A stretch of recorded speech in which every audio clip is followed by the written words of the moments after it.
భద్రాద్రి కొత్తగూడెం జిల్లా భద్రాచలం శ్రీ సీతారామచంద్ర స్వామి వారికి రత్నాంగి కవచాన్ని సమర్పించారు హైదరాబాద్ వాస్తవ్యులు. హైదరాబాద్ కు చెందిన పిన్నమనేని బాలమురళీకృష్ణ శాంతి దంపతులు 51,000 రత్నాలు పొదిగిన 40 లక్షల విలువ గల కవచాన్ని ఆలయ ఈవో రమాదేవికి అప్పగించారు. శాస్త్రోక్తంగా ఆలయంలో పూజలు నిర్వహించి స్వామివారికి అలంకరించారు అర్చకులు. ఇక నుంచి ప్రతి ఆదివారం రోజు రత్నాంగి కవచంతో ప్రత్యేక అలంకారంలో శ్రీ సీతారామచంద్ర స్వామి వారు భక్తులకు దర్శనమివ్వనున్నట్లు తెలిపారు ఆలయ ఈవో రమాదేవి.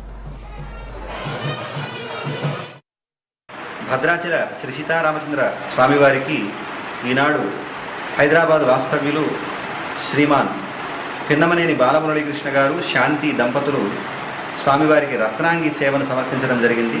ఈ రత్నాంగి కవచంలో సుమారు 51,000 రత్నాలను ఉపయోగించడం జరిగింది. అలాగే దీని విలువ వచ్చి 40 లక్షల రూపాయలు విలువ కలిగినటువంటి కవచాలు ఇవి. అటువంటి విలువ కలిగినటువంటి కవచాలను ఈనాడు స్వామివారి యొక్క యాగశాలలో వాటికి సంప్రోక్షణ కార్యక్రమాలను నిర్వహించి ఆ తర్వాత ఆలయ ఈవో గారైనటువంటి శ్రీమతి ఎల్ రమాదేవి గారికి వాటిని అధికారికంగా అందించడం జరిగింది.